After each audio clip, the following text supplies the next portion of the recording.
This is iFanboy Pick of the Week 745, brought to you by iFanboy listeners just like you who are washing their hands, wearing their masks, and being cool. Hello, welcome to iFanboy Pick of the Week, episode 745. I'm much chippier than I feel inside, Josh.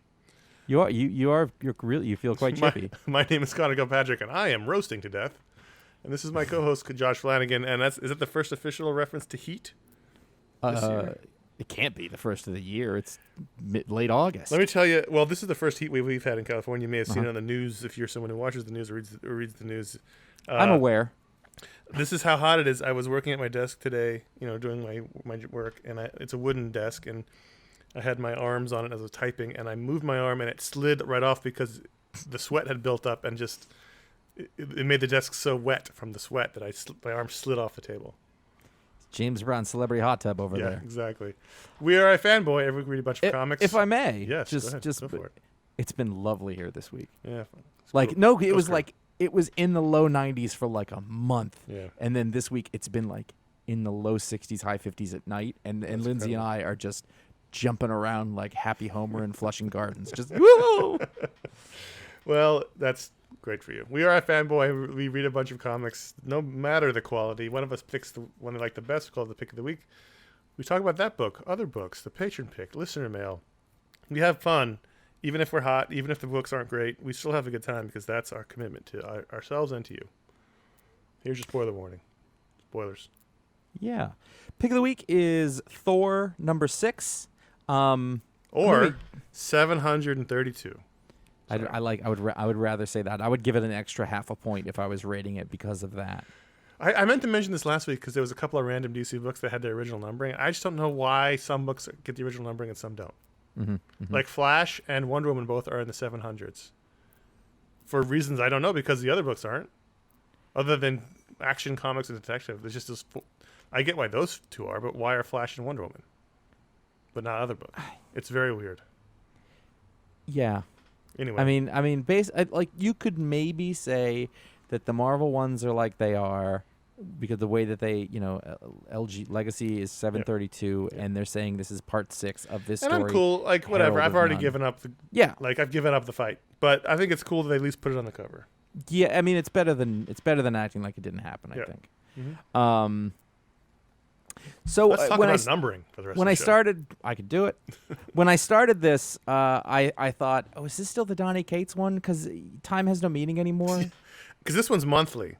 Yeah. And it's to the point now where monthly books, you have to reintroduce yourself. You got to shake my hand, look me in the eye, and remind me that we went to college together. That's what you have to do. I just thought, was this a year ago? Right. I genuinely was like, I'm going to get remember. to that in a couple of books or a miniseries. Yeah. So, we're at the end of this story where Galactus or Galen. I hate that part. Yes, no. Anytime that they give a long-standing character a new first name and then people start calling him by it is terrible. It started with Cosmo Kramer, and in 1994. For me, I was like, we're gonna call him that now. It's much cooler to say Galactus. It is, and then they're all casual. Jed Bartlett. I don't want to see like Galactus leaning on a car hood talking to Thor. So anyway. Unless he's wearing a Letterman jacket. Galactus comes up to Thor and says, hey, man, end is coming. It's the dark winter, the black winter, or whatever it is. You got to be my herald, and, we'll share it, and then we'll take care of it. And Thor's like, makes sense. Let's go. And it turns out that I actually don't fully understand what happened. I was about to explain it to you, and I realized I couldn't. However, the point here is that I thought, this is Donny Cates still in there? And I was in the mood for some of that business. He's very good at Thor. Oh, yeah, no, there were several moments in this where, like, this Thor is I was going to say badass, but that's meaningless. But, like, he's a take no prisoners Thor. Yeah. He's not the happy, fun Thor. Just give no fucks Thor. Yeah. So the overall thing is, as the plane flies overhead, I have to have everything open, guys. I'm sorry. So Galactus came to Thor and said, yes, the Dark Winter is coming. The Dark Winter, or is that what I'm just going with what you said. Is that what it is? I don't know. It's a little black snowflake. It's something winter. Yeah, so that is the thing that killed his universe. Because as we know, Galactus, his universe was destroyed and he survived into our universe, the Black Winter, yeah. So he says, I need your help to be my herald so we can defeat the Black Winter, which has come to this universe. and we found out it's not here to destroy the universe; it's here to destroy him.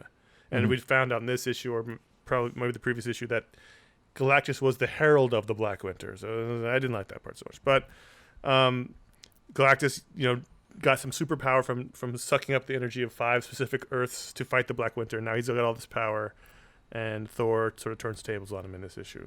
I thought this was good. Yeah, I mean, so in terms of giant cosmic / Norse god moments and overwrought dialogue, and I say thee nays, and I have the power, and you are the errand boy of a hailstorm, and I was like, yes. There was a lot of that, and it was something I could use. It was something I could take it. And then we get to this point on page 13. They don't label double page spreads as 2 pages. So the double page spread is just page 13. Right, And reader.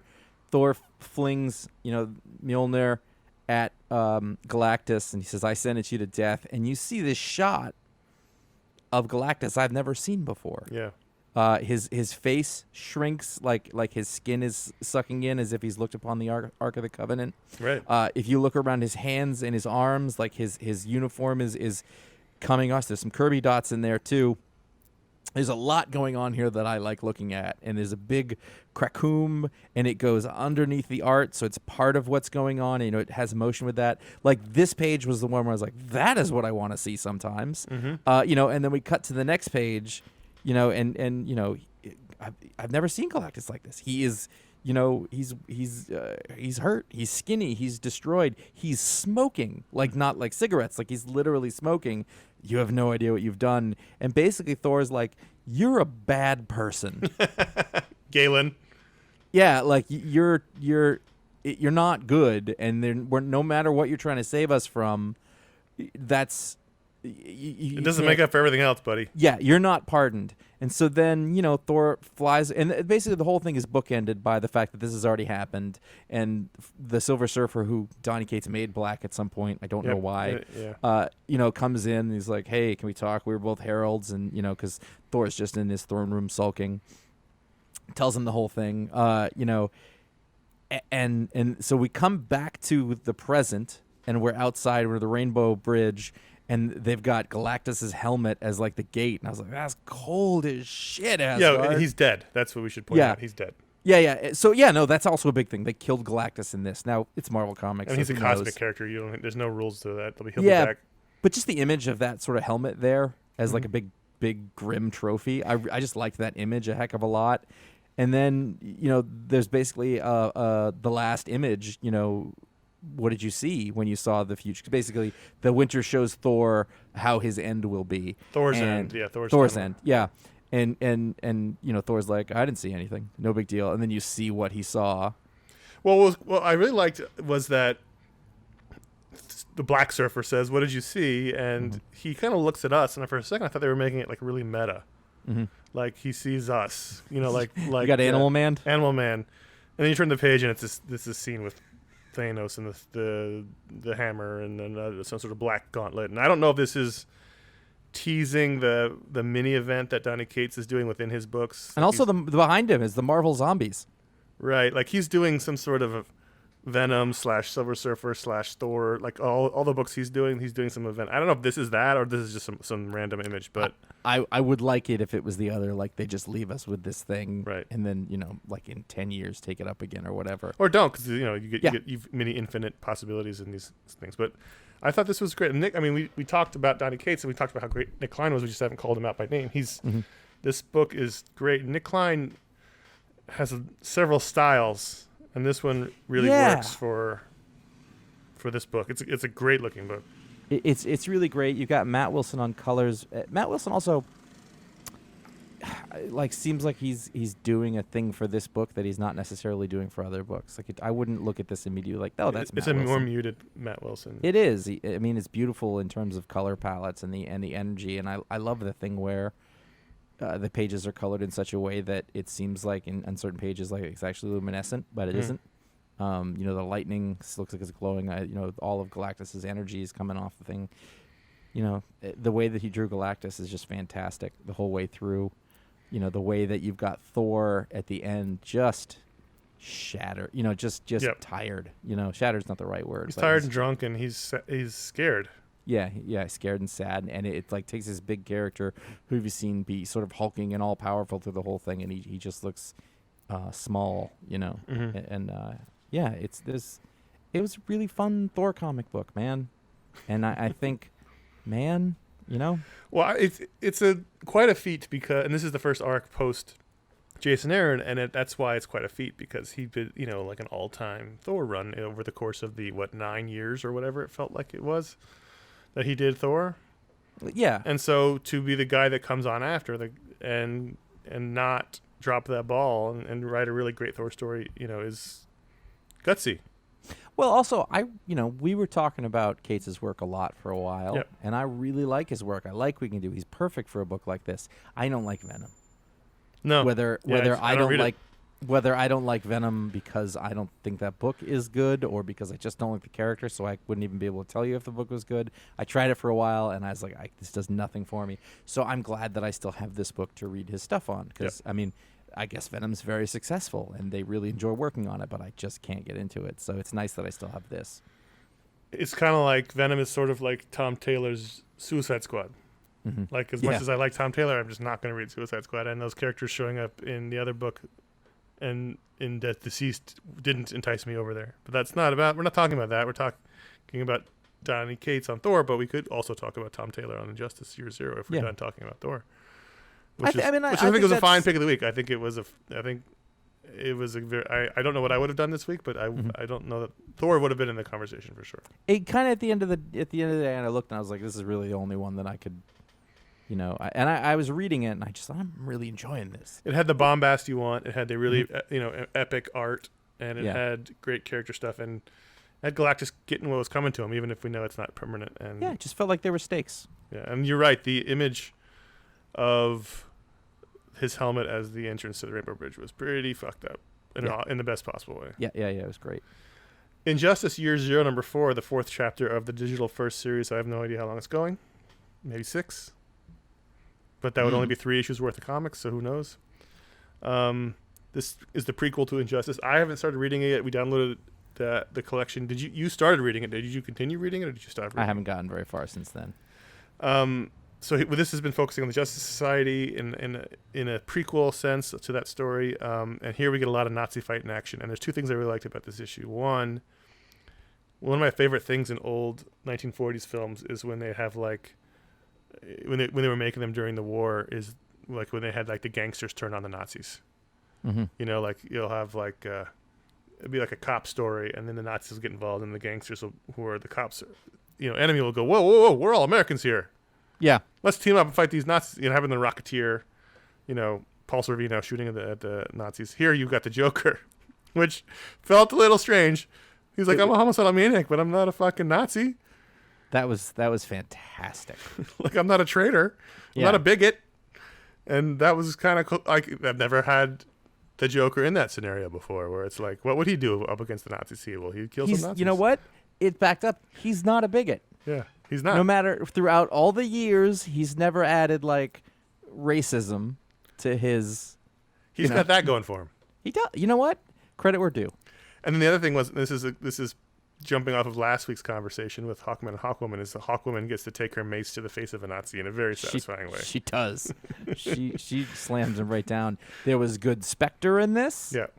I actually really dug the Spectre in this for just a little bit. Yeah. I didn't even mind Harley Quinn in this. It was a good, and it also, we were just talking about stakes, when they say, they got Johnny Thunder, I was like, that's not good. No.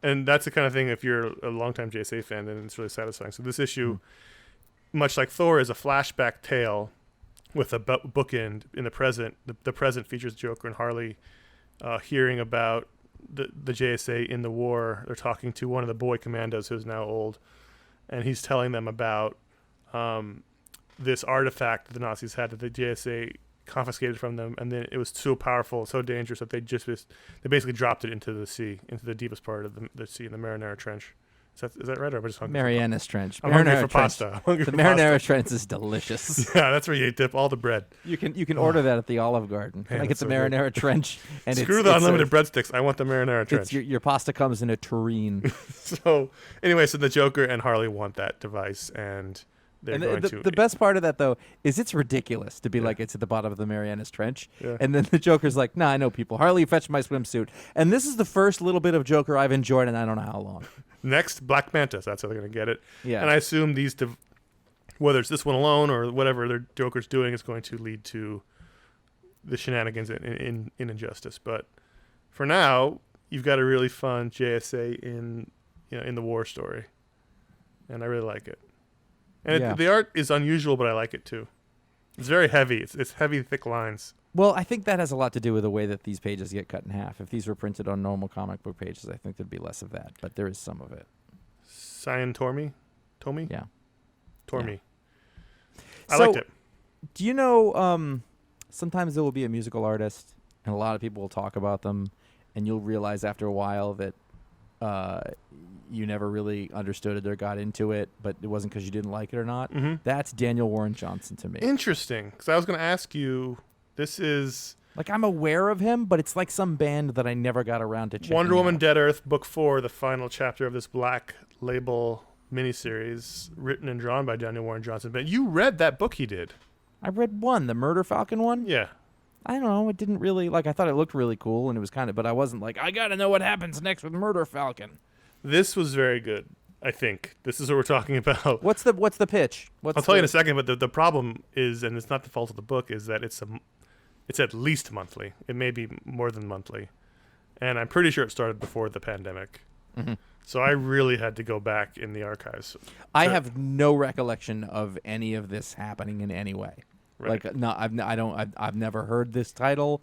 There's 4 of them. I didn't know what it was. I'd be very curious to see what you think. The pitch is this. Wonder Woman wakes up after some sort of injury. She's in like a healing tank, and she finds that the Earth she basically failed in her mission to bring peace to Earth, and in a nuclear war has basically destroyed itself. And so we're dealing with the aftermath, the post-apocalyptic world that has been born. Now, a lot of people blame her directly, and I don't remember why. That's part of the consequence of the first issue coming out so long ago.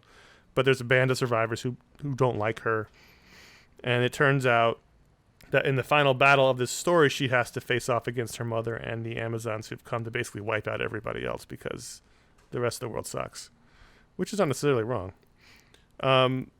And so here we get a lot of interesting flashbacks. We see her at that post-injury with Batman, who puts her in the healing cave, and so he's the one that saved her, or the healing device. And then he goes off. He's dying of radiation poisoning from the blasts. And there's a really great scene where he goes off, pours himself a real drink, sits on a couch in the bombed out Wayne Manor. So there's a giant hole overlooking like the wastelands, and he sits and has a drink as he dies. It was a really great scene.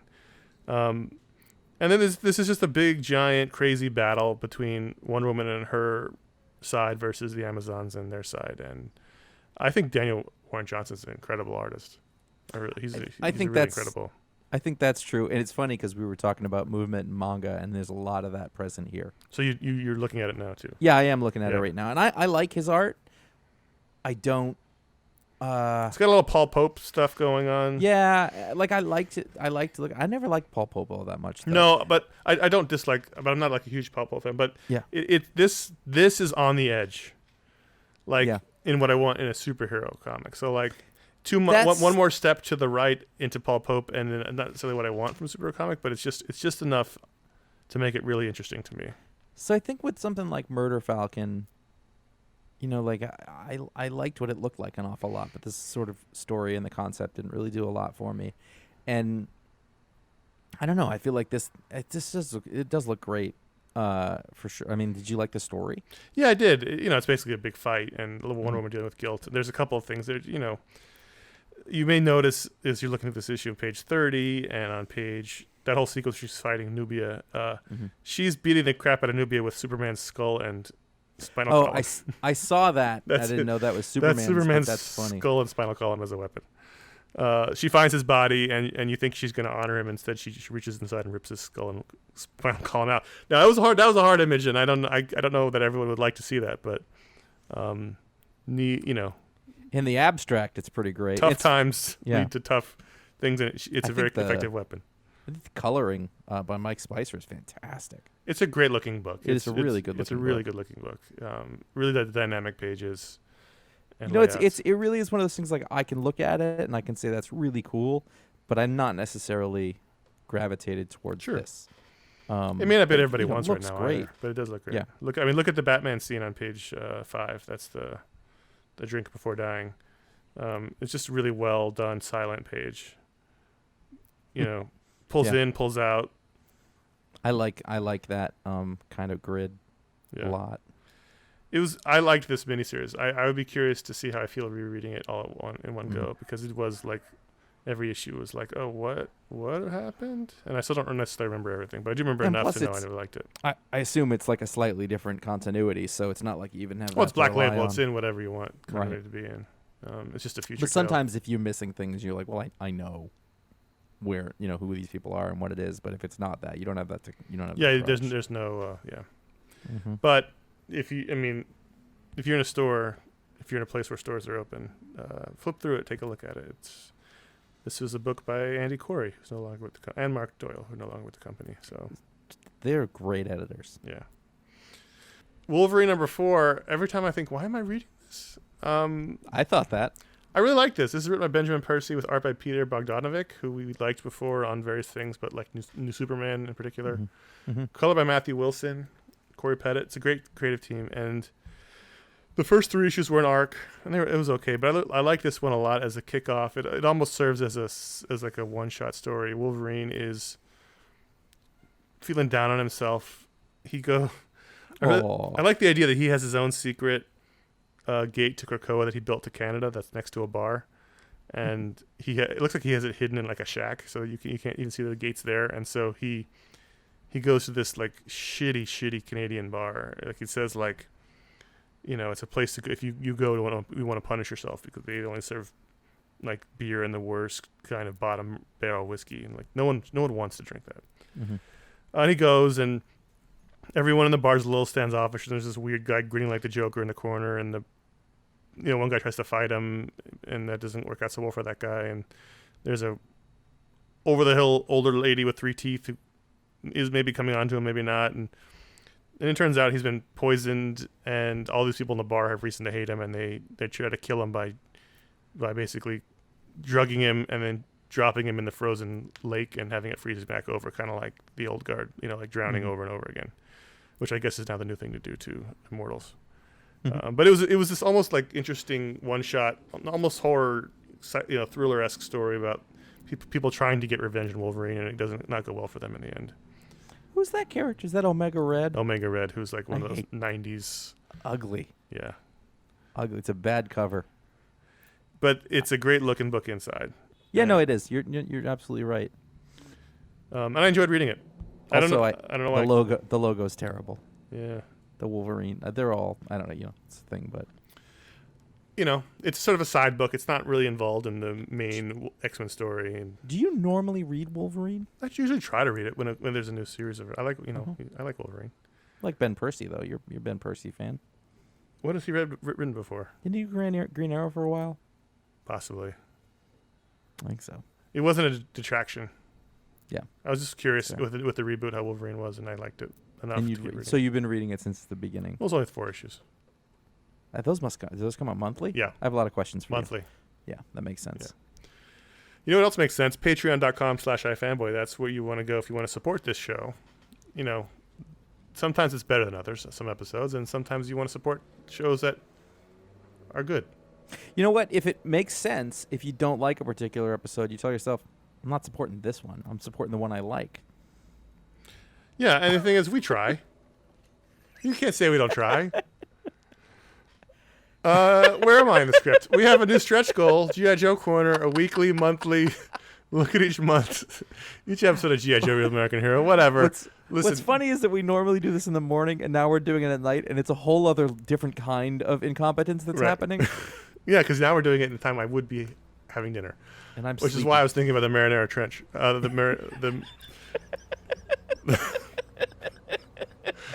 The vodka sauce trench. Anyway, do we have time for another show? No, we don't. But we'll do it if you unlock it at patreon.com/iFanboy. And also, listen, you may not want a G.I. Joe podcast, and that's totally fine. But you may want a quarterly barbecue video show. I do. I would like to eventually one day see these guys again and eat barbecue and record it and talk nonsense and answer your emails. And that's our next stretch goal after the G.I. Joe show. So maybe you just leapfrog over that one and go to the barbecue What I was one. really looking for is thousands of people going, oof, Josh did get fat. That's what I want. The good news is you got time because no one's flying anywhere That's a good willingly point. for a while. Yeah. So anyway, it's a great time over there. We have a Discord server. We have a Facebook group. We have monthly hangouts. We have the patron voting. We have, silly stuff that happens with the patrons. We had a watch party. We watched X-Men Apocalypse with the patrons only. That was fun. We want to do another watch party like that. That was a good time. So we try to make it fun. We try to make it worth your while. But really, at the end of the day, you're helping support keeping the show going, and that's the most important thing. If you like the show, that's how we keep going. That's justify the time and the expense, and me not eating dinner with my wife right now. T-shirt store, ifanboy.threadless.com. That's where you can go to check out our T-shirts. We have 8 designs, including the Stay Home and Read Comics design. That a portion of all sales go to the Comic Book United Fund for that one. And ifanboy.com/support. That's where you can help us out via PayPal, and ifanboy.com/Amazon. That's where you can find links to buy the books on our Booksplode, or a general link for Amazon. And that's where you can. These are all the places you can go, and all the way you can help. If you feel like helping, of course, there is no obligation, and the show will always be free. So, A Man Among Ye, number 2, from Image Comics, specifically Top Cow, which I was like, oh, look at that. Yep. This is by Stephanie Phillips, who you may remember from, what was it called? The Butcher of Paris. Butcher of Paris. And Craig Cermak, who I remember from Red Sonja. Yes. It's a pirate story. There's a lady, and she's like second in command to the famous pirate. Not the Dread Pirate Roberts, and not Black, but that kind of pirate. Calico Jack. Calico Jack, which is a good pirate name. Was that it? Something like that. I conjured that in my head. So I think the first issue kind of dug it, but we Calico weren't Jack, weren't sure what it was about. This one sort of starts to flesh things out a little bit. There's a little bit of a, go ladies. We're building a lady pirate crew is what we're doing. Yeah. I enjoyed it. It was fun to read. It's piratey. There are stakes. I think that this writer, Stephanie Phillips, has some things to say. There was the interesting bits with the guy who is in charge of Fort Nassau, so he's in the Bahamas. Who was the real guy? Yeah, I like that too. Like there's real historical as stuff much as you can. there. There's almost no fact about pirates. It's all legend and myth. I mean, it's kind of Disney pirate-y a little bit, but I'm okay with that because pirate stuff's all made up anyway. So you might as well lean into the R and the matey stuff and go for it. There's no, they're not ape pirates. There's not an alien. It's just a pirate story, and I'm down with that. And while pirates were very cliche in comics of old, they're pretty rare now. So yeah, it's pretty cool that they're publishing it. I liked it. It was fun. Yeah, I was, just a fun comic. It's not pick of the week, but, what's funny is that I saw the title and I had no recollection of having read it before. I mean, from the title, like when I looked at it, I went, oh, it's this book. But like for the second time, I was like, A Man Among Ye. I got to check that out. Oh, right. Yeah. I like it. It's fun. Yeah, it's a jaunty little pirate adventure. You still reading G.I. Joe? No. I checked this one out because I got a tip from a little bird.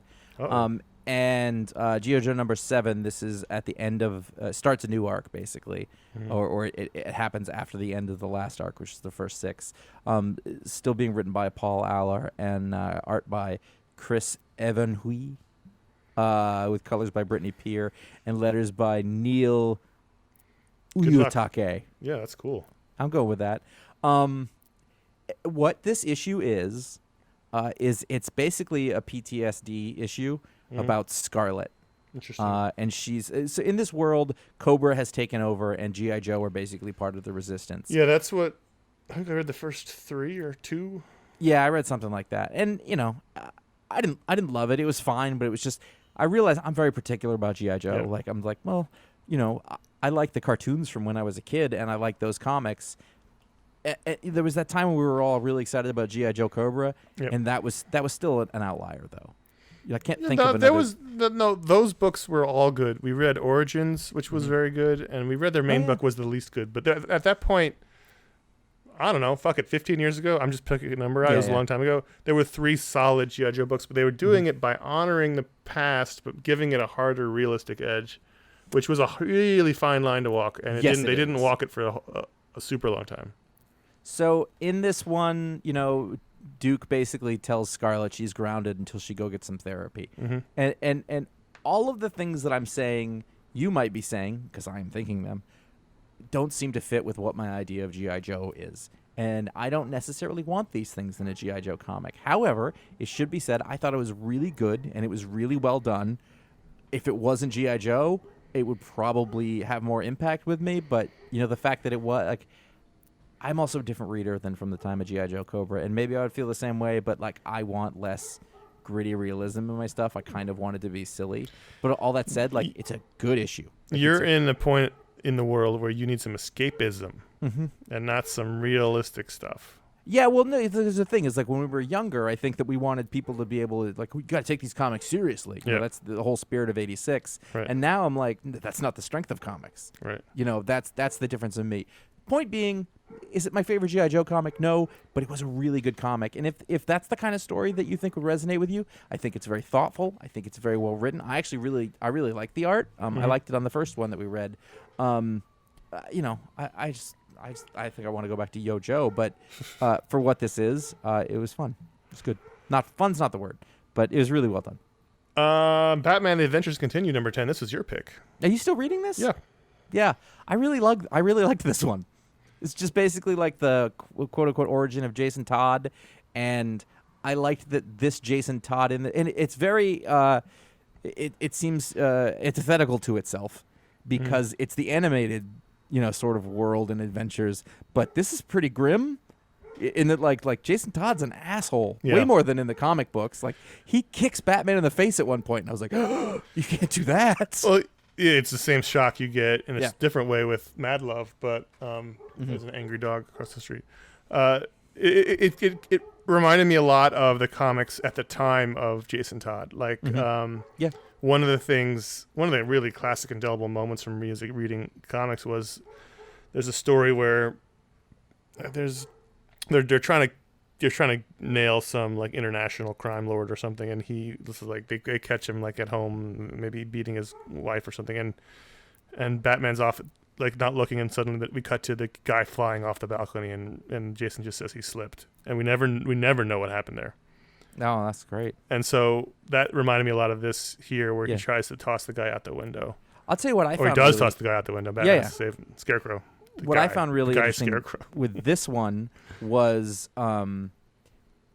afterwards Batman justifying it. Oh yeah, that was really interesting. And I thought I was like, that's really interesting. Like he's this person who's super intelligent and actually supposed to be kind of emotionally intelligent, but he's dry, he's going the wrong way. He can't admit that he may have made a mistake bringing Jason on, so he has to justify it. And Alfred's like, I think it's part of that, but but he also wants to believe in Jason, I think. Oh yeah, but because he's he's trying to rescue him the same way he rescued Dick, and the same way he sort of was rescued by this life. But so this is almost in contrast to what I was just talking about, because we've made a comic book that looks one way, and I expect it to be one way, and I'd be fine with a very cartoony Batman book. But this one kind of surprised me, and because it was so well done, it worked. All of those things were really interesting Batman storytelling stuff that I'm not super familiar with. And the fact of the matter is, he's one of Bruce's sons, so people all the time will justify the bad behavior of their children. Yeah, no, totally. So that's kind of what's happening here. So those are the books we wanted to talk about this week. Patreon.com/iFanboys, where you can go vote, add a book to the rundown. And I'm a little surprised that the Patron pick was Maestro number 1, and not so much that it was the pick, that it was such a blowout. It was almost the same exact blowout as last week, which was a huge blowout pick. This is written by Peter David, art by Herman Peralta and Dale Keown. I never know how to say that guy's name. colors Jesus Abertoy and Jason Keith, letters Ariana Marr. And this book. So Keown and Keith just did like sort of the opening scene and the rest of it to the book. Well, I mean, it was like 12 pages. It wasn't short. Mm-hmm. Yeah. This is the prequel to a miniseries that came out in 1992 or 3. I wasn't sure. I know that's what it is. I read that miniseries and I loved it, and so much that I got Peter David and artist George Perez, who drew it, to sign the first issue. So was this like one of those throwbacky Marvel things that they've been doing, or was this a different thing? Because I know that we had read some of these before. This is not that single issue. This is actually sounds like it's a miniseries. So, as far as I know, I don't know. I don't know. I'm just talking out of my ass. The original story was the Incredible Hulk: Future Imperfect, and it was a 2-issue prestige miniseries that was like a future story where the Hulk wakes up. But no, so the Hulk somehow gets sent to the future, and he finds that an evil version of himself called Maestro is in charge, and he's the despotic ruler of the future. And you can see the image, at least in this digital book, on the title page 3. That's from the original comic, George Perez, and you can see half Hulk, half Maestro. And so he has to sort of defeat himself in the future. And I remember loving it. I haven't read it in decades, but so I was really kind of surprised that they would do this prequel mini of a, how long ago was 1992? We'll say, I got to say, like years ago. I before I knew it was the pick of the week, and I was looking Patron through. Yeah, so I mean the Patron Pick, and I was looking through the books, and I thought, who is this for? Because it's old. I get that people love Peter David's Hulk, story run, and like it is really important. But how much call is there for this kind of thing? I don't know. I mean, point? That's the thing. Comics are built on nostalgia, and there's probably a huge number of people out there reading now who are my age or a little bit older who read those books. I mean, I didn't read. I guess all of Peter David's run. I read some of it. I wish I had read it all because it's like one of the seminal all-time Marvel Comics runs. But I'm sure there's enough. I mean, I don't know. I'm sure they have spreadsheets, and I'm sure they have market analysis that says that enough sales of the trades that justify. It just seems like such an edge thing, like that. I was kind of surprised. Yeah, I don't know. I mean, I wouldn't imagine this is like a top seller. I don't know. There's probably a reason behind it. I don't understand the economics. But what's interesting? I really liked it. I did too. It was really good. Like, I had a blast reading it. I almost made it pick of the week at one point. I wasn't going to read it. And then it was Patron Pick, so obviously so I read it, and I was like halfway through it, and I was like, is this really good? It's fun. It's really good. Yeah, totally. I mean, so it opens up with the Peter David, and the funny thing is, like, Dale Keown didn't even draw the original. It was George Perez because he can't draw anymore. So I guess that's why he didn't draw the opening. But it's a little fantasy sequence where Hulk's on an adventure with the Avengers, and it's Captain America and it's classic looking Thor and Vision and Scarlet Witch, and then he realizes that none of this is real, and he is pulled out of it. It's always creepy when the Vision sticks his hand in people's bodies. The Vision in his dream sticks his hand in his head, and we cut to Thor, drawn by Herman Peralta, who was terrific. Pause. Not the show, but just the thing. The only part I'm going to complain about in that first bit is... the coloring? No. It's Black Widow, like, the sun's getting real. Like, stop it. You don't need to do this in here. This is Marvel Comics from the 90s. Yeah. That was a thing that they stuck in later. It wasn't that good in the movie. It's a movie thing. Yeah. And it's not even a good movie thing. So let it go. There's more. Anyway, so go on. No, I didn't love the coloring. I thought it made his art look strange. But I thought it made it look from an earlier time, so it kind of worked. It also looks unreal. Maybe that works too because it's not real. Yeah. Cut to Hulk with a beard and long hair, attached to a bunch of wires, and waking up, and he's in this containment thing, and it's a name facility, which is great. It's always great when name shows up, and we find that he's not held captive so much as he's being preserved along with a bunch of other characters who are radiation based, because the outside world, much like Wonder Woman, there's been a nuclear war, and there's not a lot of survivors, but those who are have amongst this group, AIM, and of course the awesome reveal of MODOK. Old man MODOK. I was just laughing at the picture of MODOK before you said it. He has a little joystick. He's got his little legs kicking around, and he's old and gray.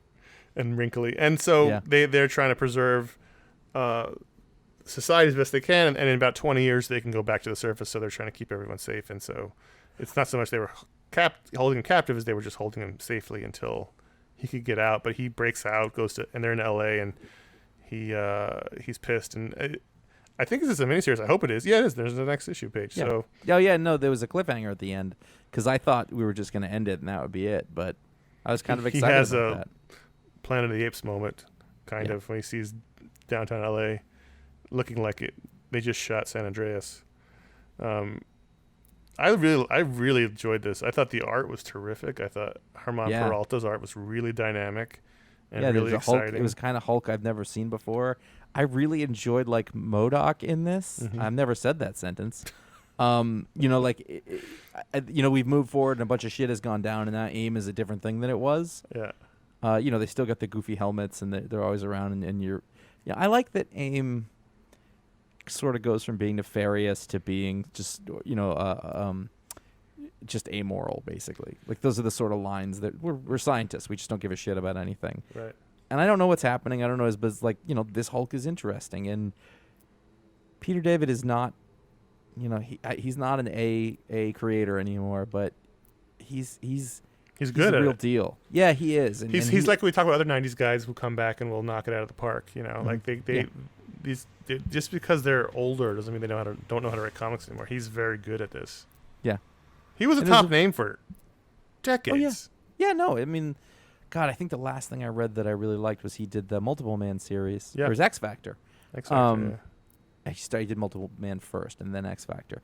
That was a wonderful run. That was great, and I think that's the last series I read of him. It might have been his last. I don't want to speak. He had a stroke or something at some point, so he'd been through some stuff. But I mean, he's still got it based on this issue for sure. Right. It was totally fun. I was reading this going, God, I really like this. I had an experience like that in college once. So that's Maestro #1 from Marvel Comics. Man, if you're you don't even have to be a fan. Like, Josh never read the original series. He liked it. I read the original series. I liked it too. Check it out. Let's do the ratings on Maestro #1 out of 5. I'm giving it a solid 4 1/4. I'm gonna go with 4. It was really fun, and the art was terrific, and I will be sticking with it, which is funny because I wasn't even going to read it in the first place. So, yeah. Thanks, patrons. I'm going to read it too. Good pick. And over at patreon.com/iFanboy, if you give it a $5 or higher level, you get Superpower live on the show. And Josh? Brad Garver has the ability to destroy weeds and invasive plants with finger blasts like Palpatine. It's like lightning. Yeah, and he destroys any crabgrass growing up between your bits of your patio or so he only if he shoots his blast, it doesn't hurt your pavement or your patio. No. It doesn't hurt your regular grass. Yes, it's just the bad ones. So like he will wreck some kudzu, or something creeper. I forget. There's a lot of them. Mm-hmm. They're outside. They're everywhere. Well, there you go. That's helpful. And also, it is thrilling to watch him do it. You get the sound and everything. Yeah. Michael Curtis. Josh, you recall one of your all-time favorite Avengers, Triathlon? I do. Triathlon had the 3-time enhanced ability of triple a normal man. Yeah. Michael Curtis has the 3-time enhanced street smarts, powerful singing voice, and sense of taste of a normal man. Well, so you take a normal man's street smarts, he's got 3 times as much street smarts. So he's basically a New Yorker. So he's reading the streets. Yeah. He can tell what's going on. He knows where the game's being played. He knows how not to be played. He takes it to the streets. He knows those streets. And what was the other? The streets aren't going to get it over on him. Singing voice. Difficult to dovetail that with the street smarts. Right, I'm going to be. It's an odd configuration, and then sense of taste. So everything is just luxurious on his palate. So he's going to need that street smart because he is, he's a target out there basically. Yeah, like that dog across the street. He disarms them. Yeah. With his all of a sudden he'd be like, they'll come after him and he'd be like, woo, You think he might be a feat, because he can sing and he can talk Right. about the where this mushroom came from, which region of the valley, but then he can tell who's not cottoning to his talk because of his street smarts. Right. And he knows how to work it, too. Yeah, Michael Curtis. Michael Curtis, that's a very odd and specific combination of things. Brad Garver, Michael Curtis. Thanks for being patrons over patreon.com/iFanboy. And before we get to the emails, I thought it was really interesting. I meant to mention this last week. When when DC left Diamond over the break, we got inundated with emails, like buried in them, from people worried, scared. What does this mean? When 1/3 of DC's staff got laid off, not a single email. That's weird. Not a single email about that. We got emails about other things. Mhm. We didn't get a single email from anybody asking anything about DC. Worried, wondering. I found it very interesting that, But the distribution woes. because it shows you how sort of everyone is inside baseball in the comics community. Uh-huh. But ultimately, that didn't mean anything, as we suspected at the time. Yeah. The real, as we talked about last week, the real possibility of things changing didn't generate one single email. Not to take away from these emails we're going to read, but it was just interesting. It is interesting. There weren't, which is fine. I was prepared for it. As soon as the announcement came, I was like, "Oh, this is what we're going to be talking about on the show. We're going to get a lot of emails." I don't know what to make of it yet. I mean, I don't like. I think the thing is that it's there's a lot of bad signs about it, but Mhm. I don't think that we've really seen, and it's not over. I mean, who knows? Jeff Reed, our old columnist, wrote in. Jeff Reed, who's clearly not listening to the show, says, No, yeah, exactly. I don't blame. So how's he going to hear this?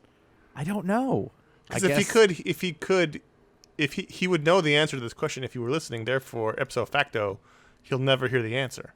All right. Well, here's what I know. Yep. Jeff Reed is like the most decentest of humans. Yes. He's a good person, so I'm gonna help him out. I'm gonna do this in front of No, everybody. we will answer questions that we've talked about on the show before. That's what we And do. if it helps other people out, so much the better. Jeff says, I fell off modern comics hard a few years ago.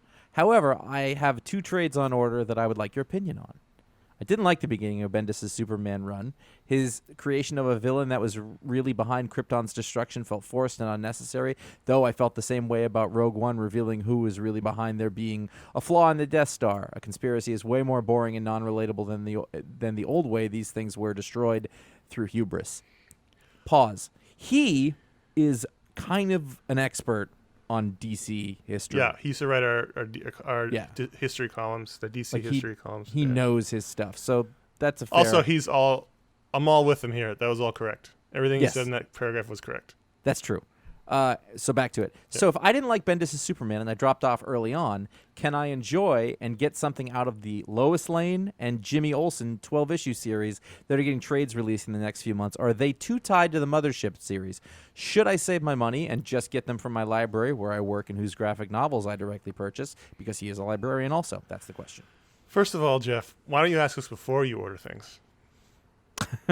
We could Yeah. save you some money here, because as much as it pains me to say it, and I have to really stress this, it really pains me to say it, don't waste your money on Lois Lane.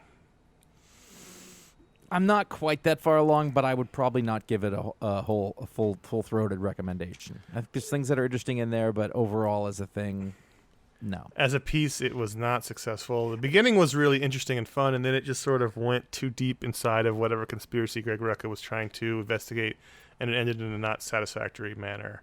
Mm-hmm. Now, if you're talking about how is it tied into the Mothership series, only very tangentially, Yeah. in the fact that you have to know that Lois is off writing this book, and also I believe at some point Superman is outed. Superman is outed, and that's really it. That's all you need to know about that. Superman outs himself. But, Right. Jimmy Olsen, same but opposite. It's barely tied into it. I think there's 1 or 2 lines near the end. Right, and now we talked Um, about that, how that they were the worst part of the whole series was the couple of throwaway lines that tied it in, but ultimately before that part, it's just totally wacky. And also, as a side note, because I know Jeff, he loves the Silver Age. This is right up his alley. It's delightful. This is going to Yeah. win Eisners. It's a wonderful book. Well, hopefully, but I think in terms of Jeff's dislikes, I think this is right up his alley. This is a wacky Silver Age tale in the best possible way. Yep. Fun and funny. And you don't really need to know what's going on in the book.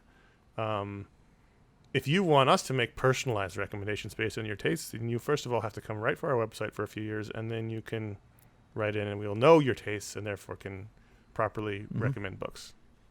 Yeah, I'll go with that. What kind of time are we looking at? We got one deep one. One more. Let's save the deep one, and we'll do the silly one that no one cares about. This silly one seems more appropriate for Mediasplode. Yeah, there it is, though. All right. Ryan from Philadelphia, Pennsylvania. Ryan said his 2 questions. Number 1, for Josh. This is not a short answer, and you're going to really annoy people by answering this question. I'm not. For Josh, what makes something a good or bad pressing of a record? All right, so we have to go back to 1932. No. I've been buying a lot of records through this whole thing. I mean, I have been in general. You're buying 180 grain? Yeah, gram. 180 Whatever. gram in the Marinara Trench. Yeah. Whole grains. That's how many are on my bread. That has to do with weight. My bread's really heavy. I make 180 grain bread. So for a while, I'm just seeing a record and I'm buying it. And I'm like, oh, just good. I like that record. But I started noticing some of them didn't sound so good, which led me to the idea that if I go look up comments and reviews on a specific record, I can find out whether that pressing is good, which means that batch of records that they produce, whether it was done from a good master or whether it was just done sloppily or just didn't come out very well. And I started noticing it. One of my favorite albums of all time is Radiohead's In Rainbows. And there's a record of it, the one that you would go buy in any store in the country, and it sucks.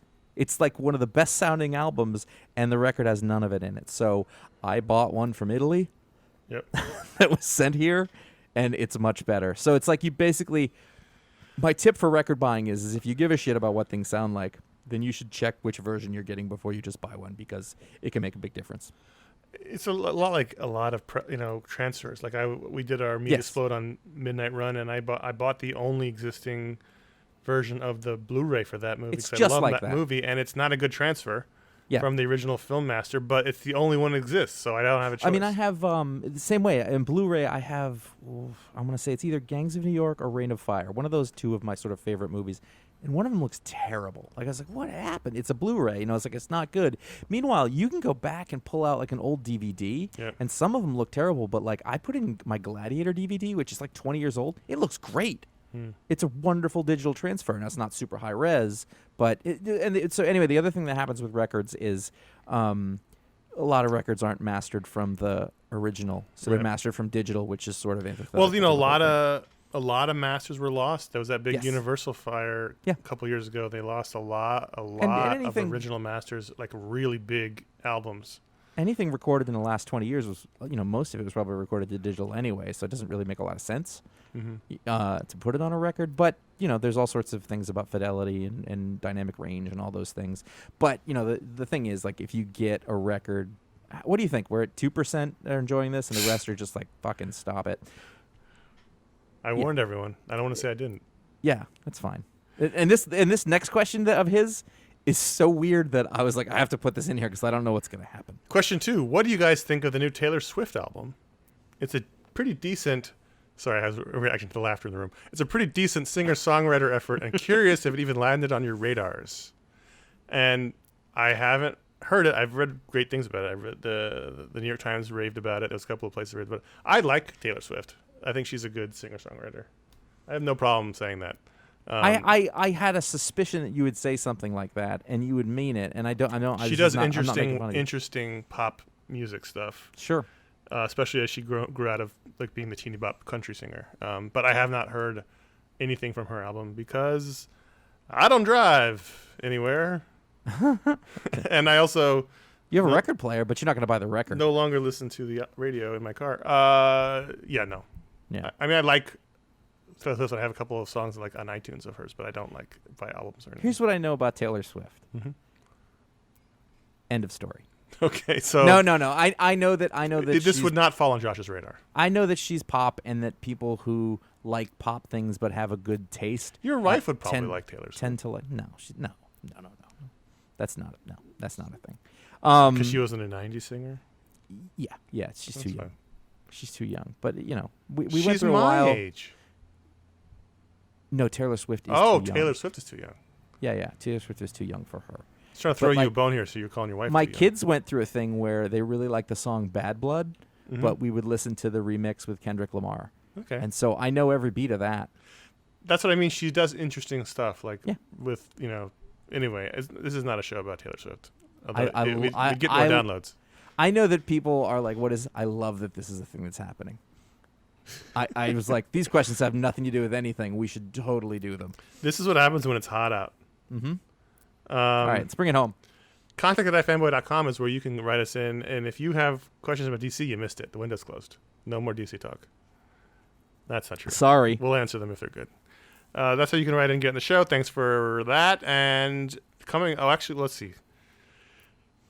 Coming up this week is our Booksplode show. I'm just trying to do the calendar math in my head because things happen at different times. Coming up this week is our Booksplode show where we're reviewing Pluto Volume 1. Behind this show in the feed is Mediasplode number 6.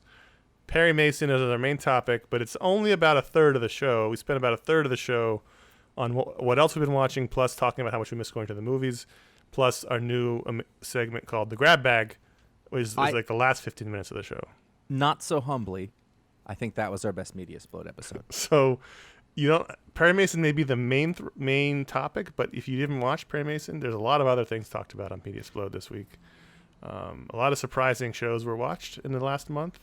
And then really the first 10 minutes is about how much we miss going to the movie theaters and that experience, and that's a fun discussion as well. I like that episode. It's a good episode. Yep. If I may say so myself. You can head over to ifanboy.com. You can find that podcast, all of our podcasts, the history of podcasts. This podcast is what I'm saying. You know what I'm getting at? History of records. You might think that Serial was the first podcast, but if you go on that website, you're going to find out that these fools have been doing it for a long time, since way back. Since Taylor Swift was a gleam in someone's eye. Oh God, how old was? I don't know. Nope. I don't know how old she is. Nope. Not doing that math. I know she was young, but she might be like 30 now. I know, but I'll be depressed if it's like she was 5 when we started podcasting. Oh, that's probably true. That's what I mean. You can find out what the pick of the week is before the show comes out, so that you can be prepared by liking facebook.com/ifanboy or following at ifanboy on Twitter and at ifanboycomics on Instagram, where you will also see some best of the weekend panels and I don't know how Connor finds a really cool thing for the Wednesday post every week, but he does, and I'm impressed by it. Not always. I try. Well, I'm depends on how busy I am Wednesday. Just take it. The fact that if I did it, it would never happen. I wouldn't remember. True. CS Kilpatrick on Instagram and J.A. Flanagan on Instagram. Did sign back onto Twitter briefly. Yeah, I saw you jump back in the pool when I went to post the thing. I was mostly just wanted to comment on that Cy Spurrier thing because I was really impressed by what he wrote about Hellblazer. I'm sure it'll be good for your mental health to go back on Twitter. I'm going to get off it again. Subscribe to our YouTube page at youtube.com/ifanboy and keep up to date on the old video show re-uploads. This past week, these are not correct. These are not correct, but I can tell you. We had my mini on Aquaman called What's Wrong with Aquaman and My Defense of Aquaman, based, I might add, on an email from Timmy Wood. Hey. And the second episode was a spotlight on Tim Sale. And the third episode was, I just had it in my head. A vault show. We talked about 3. People often ask us, why don't you guys ever talk about A, trades, or B, like indie books on this show? It doesn't really fit the format of this particular show. But back in the old days, when we were doing 7 shows a week, 6 of which were video, that was the place we talked about trades and collections and indie books, and most often on the vault shows. And those were where we each picked a book and talked about it from our quote-unquote vault of comics. And also we were doing that full time, so we had time to read. Right, but the point is, if you want to hear us talk about some seminal indie work, that's going to be in the video shows. You can look for that. But this vault show, I couldn't tell you exactly what we talked about. I only know as far as we did the vault show on Friday. What happens if they like this show? What do they do? Dig the show. Write us a review or leave a star rating on Apple Podcasts or wherever you listen to podcasts, wherever you aggregate your shows. That's a great way to help people find the shows. Algorithms are all based on star ratings and on reviews, and we thank you, everyone who does that. It's a very easy way to help the show. Any show you listen to, any podcast, not just ours, any show if you like it. It's just something you can do. Even better than that is word of mouth. Tell your friends. People ask all the time. Podcasts are very popular, but they're still a growing medium. And if people say, hey, I want to listen to podcasts, which ones do I like? Maybe they enjoy really deep record talk. They may be a lunatic, and if it's the case, then point at this show. I suggest they listen to somebody who knows what they're talking about. And if they're a huge Taylor Swift fan, this is the episode for them. Have you checked? Have you looked at Apple Podcasts to see where we're at? I know I don't have Apple Podcasts. Well, I mean, you have an I have Apple. iTunes. Well, it's just search podcasts. It's on there. We are. Is Around Comics listening? We are at 5 stars average over 15 years, and 1.6 thousand ratings. I think what you should do is, on the next person who leaves a review, just really comment on how humble Josh is. I disbelieve it. I'm like, really? That's amazing. Yeah, I think everyone does that. That's really. To average 5 stars, I don't know why. I don't think we're that good at this. But over a long period of time with a large sample, Clearly not this week. No. I can't tell if this is a good show or not. I mean, not for years. Yeah. Anyway, any way you can help spread the word, we do appreciate that. We see people do it all the time, and we thank those who do. And this is the end of the show. Oh. I'm Connor. I'm Josh. I gotta go jump in the Marinara Trench. Oh, I'm so hungry. Delightful. Yeah. You want to add a little extra sautéed garlic to it to really make it pop. Yeah. At this point, I'll take whatever I can get. A little sausage in there, just to bring out the body of it. Oh God.